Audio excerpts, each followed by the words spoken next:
हम अपने आप को किस तरह लेकर चल रहे हैं।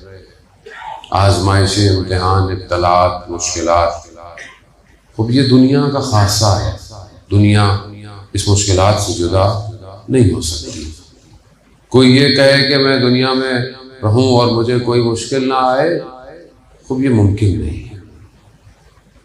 जो हमें ज़ाहिरन ऐसे लोग लगते हैं कि खुदा जिन पर कोई मुश्किलात नहीं डालता, ये वो लोग हैं जिसे खुदा ने उनके हाल पे छोड़ दिया है।